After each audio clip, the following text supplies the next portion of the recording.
Hey YouTubers, it's your girl Shannon from Tesla and Chill, and if you remember back from our part 1 video, I am still in our guest room / office trying to work this video to get it uploaded. So this is part 2 of the video. Last time I released part 1. So this is part 2. This is what you really want to see. This is the car being wrapped. It's being chrome deleted, and this is where you get to see everything to finalization, to completion. You get to see the car wrapped in its entirety. I think it looks really, really good. And then at the end of the video, I will share with you some of my tips and tricks that I learned. Some of them may be a little bit corny or maybe no-brainers. But for me, someone who kind of learns as they go, I think the tips were pretty helpful for me. So I wanted to share them with you too. So I hope you like this video. I'm going to cut to the part where I just finished wrapping up, or I'm just starting to wrap up the side mirrors on the Tesla, and I think that's really the last piece. So everything else you'll get to see will be shots of the car being done. Okay, let's get to it. Oh, and real quick, don't forget to hit that subscribe button if you're new to the channel, or if you just find my information helpful or entertaining, or if you just want to do a good deed for the day. Hit that subscribe button because it really helps grow my channel and I can make more videos for you. Okay, now let's get to it.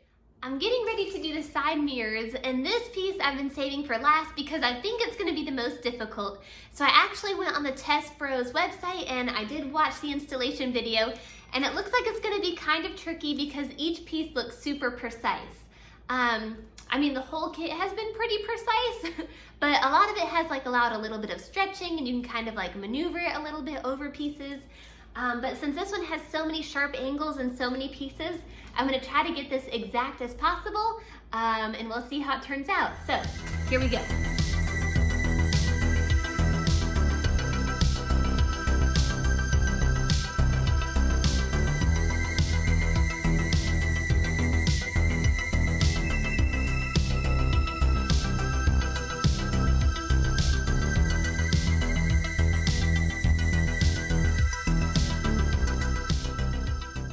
Alright, so I got this top piece down, I think as best as I can do for now, but you'll notice that there's still this little flap that has to be pressed down.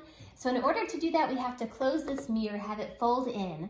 So I'm just simply going to close the door. I'm going to put this squeegee down on top of that flap, that way nothing sticks when the mirror closes. And I've got my Tesla app pulled up. I'm just going to lock the car. That's going to allow the mirrors to fold in. And then I'll remove my squeegee, and then we have this extra maneuver room where we can fold this little flap down, and we'll finish it up.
with you my tips and tricks because I did definitely learn a whole lot during this process. And some of these tips and tricks may seem like no-brainers, but I feel like I have to say them because I even forgot them myself. So tip number 1, be sure to remove all of your jewelry before you get started. So rings, watches, bracelets, whatever you have on, be sure to take it off because you don't want anything to unnecessarily scratch your vehicle. If you go back and watch me doing it, sometimes I would get started wearing my jewelry and then I would remember to take it off.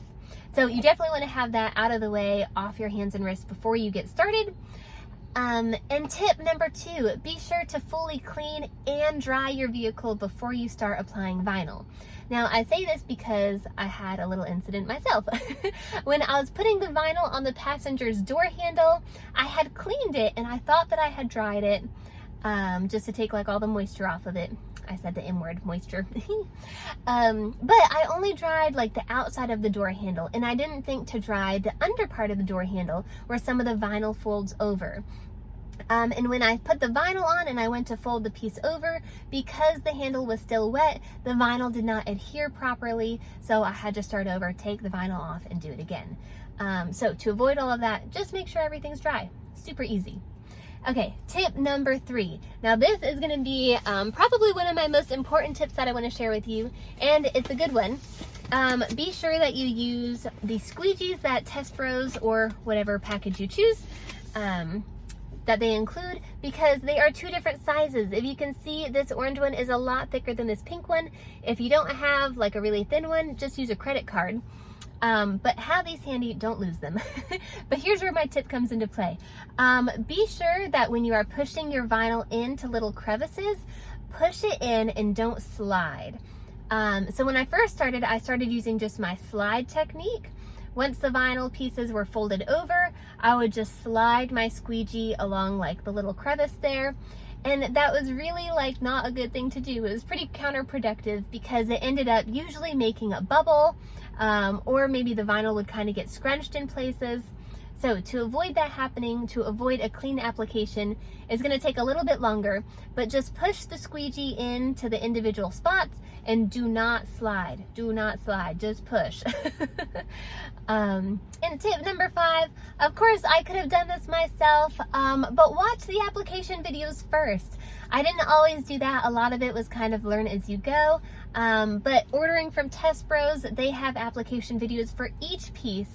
Some of the pieces I really didn't think it was necessary to watch the videos, like the door handles and the windowsill, but when I got to the side mirror, I definitely watched the video because I did not want to mess that up. So take advantage of what you bought. Take advantage of the videos that they have to offer because it will definitely save you time when you're trying to figure out which piece goes where. It's definitely worth it. It takes a few minutes to do in the beginning, but you'll probably save yourself a lot of time in the end. And tip number 6, don't forget to use heat. The vinyl, it sticks really, really well, but at the same time, you want to make sure that you properly cure it and it has a really good adhesion to whatever piece of chrome you're putting that vinyl on. So use the heat gun. If you don't have a heat gun, use a hair dryer. Whatever you have to do just to heat it up, make sure it gets all the bubbles out. It has a nice smooth application, and that way it's going to stay on for a really long time in the future. Tip number 7. Okay, don't be afraid of the vinyl. It can be really intimidating at first, and it seems like it can be kind of fragile, and it can rip. I didn't have any rips, but I know it can from past experiences. But it's really, really stretchy, and it's really forgiving. If you mess up, don't be afraid to just pull it off and start again.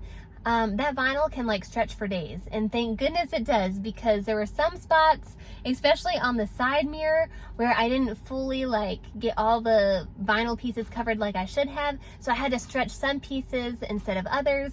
But since the vinyl is really stretchy, don't be afraid to take full advantage of that. You can stretch it, work it, twerk it, do whatever you need to do to cover up that chrome. Okay, now that being said, tip number 8, do be a little bit careful with the vinyl, because I noticed when working with this, if you're using just your fingers to like slide the vinyl along to push it down, or if you're using a squeegee, if you have kind of long fingernails, it can sometimes leave like fingernail indentations in the vinyl, and you can kind of stretch that out, but it's better if it's just not there to begin with. So just watch your fingernails or anything sharp so it doesn't like press into the vinyl and leave those marks. But again, since the vinyl is stretchy, you can kind of work around it, but it's just easier not to have any like nail marks to begin with. Alright, so those are my tips and tricks when applying vinyl. I know there are professionals out there who can do like a really good job, but to be honest, I'm really happy with what I did. I'm pretty proud of myself. I think it looks really good, and I saved a lot of money, and I can tell people I did it myself, so I feel like that's kind of like a bragging factor, am I right? Well, if you have any tips or tricks, I definitely want to hear what you have, so drop it in the comments below. Also, if you have any ideas about future videos, I would love to hear those too. Anything you want to see Tesla-wise, Elon-wise, whatever. I would love to hear your ideas, so just drop them below. I think that's all I've got for now. Thanks for watching. I'll catch you next time.